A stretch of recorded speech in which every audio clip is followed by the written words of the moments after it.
Halo teman-teman, pada video kali ini kami akan menceritakan tentang eksplor serangga pada saat berada di wilayah Bogor, tepatnya di lokasi wisata Curug Rahong. Lokasinya agak jauh dari parkiran teman-teman, karena memang tempatnya sangat terpencil dan harus menyusuri pinggiran sungai.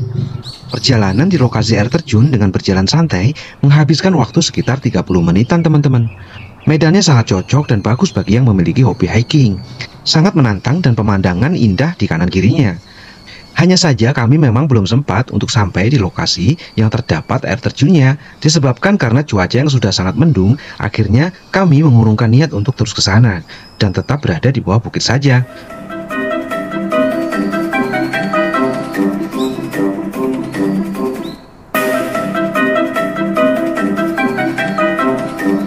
Awalnya kami memasuki perkebunan yang banyak ditumbuhi pohon durian yang sangat tinggi dan rindang. Tanah yang kami lewati pun sangat bersih dari sampah-sampah plastik. Yang ada hanya sampah dedangan kering yang berserakan.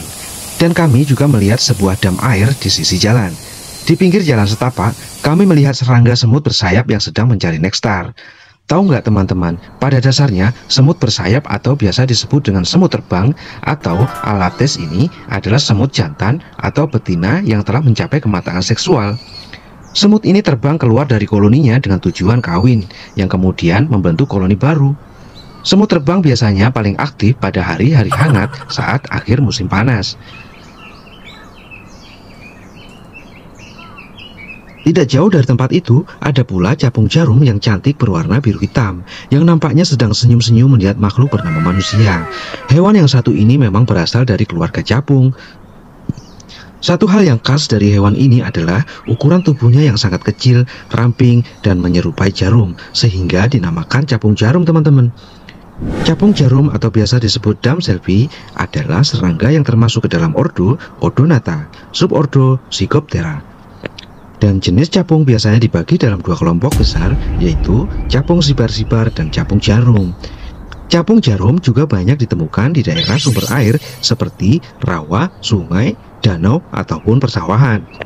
Mereka memilih tinggal di sumber air yang masih bersih dan belum tercemar untuk meletakkan telur-telurnya agar terjamin tingkat hidupnya. Itu sebabnya keberadaan capung jarum bisa dijadikan indikasi apakah perairan itu bersih atau tidak. Saat bergeser sedikit, kami melihat seekor ling spider sedang mengamati kami. Serangga ini adalah laba-laba kecil yang memiliki kaki berduri dan predator generalis yang memakan berbagai macam mangsa serangga, termasuk beberapa serangga hama. Spesies laba-laba ling ini adalah salah satu spesies laba-laba bermanfaat yang paling melimpah di kebun pekarangan dan ladang kita. Dinamai laba-laba ling karena perilaku berburunya seperti kucing yang menyergap atau mengintai dan menerkam mangsanya secara pelan-pelan. Waduh, hampir nggak terlihat. Ada linfa belalang sembah yang sangat kecil, panjangnya sekitar 3-4 mili teman-teman. Belalang sembah bocil ini meskipun masih anak-anak tapi sudah bisa berburu loh. Hanya saja yang diburu masih yang empuk-empuk, seperti lalat, lebah kecil, atau laba-laba. Lucu sekali teman-teman. Sesekali badannya bereaksi seperti orang yang sedang bertinju atau bertarung. Rupanya ia sedang menunjukkan sikap waspada dengan adanya kami di tempat itu. Ketika kami mengulurkan jari ke arahnya, ia pun melompat dan berlarian seperti kucing yang berlarian mengejar bola. Tapi rupanya belalang ini masih curiga dengan kami. Sesekali kepalanya berputar menatap kami sambil komat-kamit, sedangkan antena di kepalanya yang bergerak-gerak. Tentu saja itu sangat lucu. Lihat kan teman-teman, antena di kepalanya itu berfungsi untuk mendeteksi sentuhan dan getaran. Hal ini memungkinkan serangga untuk bisa mengetahui kondisi sekitar. Selain mendeteksi sentuhan dan getaran, fungsi antena pada serangga juga berkaitan dengan pergerakan udara. Dalam hal ini, antena juga berfungsi untuk mendeteksi suhu. Tiba-tiba belalang sembah itu melompat ke tanaman ilalang. Kamera kami masih terus mengikutinya sambil memperhatikan apa yang dilakukan si bocil ini. Tapi akhirnya kami menyerah karena si bocil sudah semakin jauh. Barangkali ia sudah harus cepat-cepat ke tempat induknya karena takut diculik oleh kami.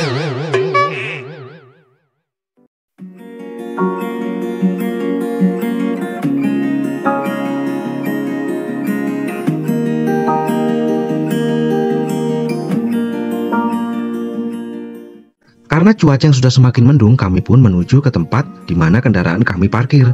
Tiba-tiba kami melihat ada seekor biawak sedang mengintip-ngintip di belakang dinding kamar mandi umum belakang warung. Nggak mungkin juga kan dia suka ngintip orang mandi? Saat kami dekati, dia nampak terkejut dan kabur dengan panik. Lidahnya menjulur-julur seperti sedang meledek kami. Teman-teman, tahukah kalian, biawak sering menjulurkan lidah untuk mendapatkan rangsangan terhadap bau dengan ujung lidahnya. Kemudian dibawa ke indera perasa bau yang ada di langit-langit rongga mulutnya. Setelah itu, dia hilang di semak-semak. Itulah teman-teman cerita akhir perjalanan kami. Selanjutnya kami pun langsung pulang. Terima kasih ya sudah menonton saluran kami. Semoga bermanfaat dan sampai jumpa.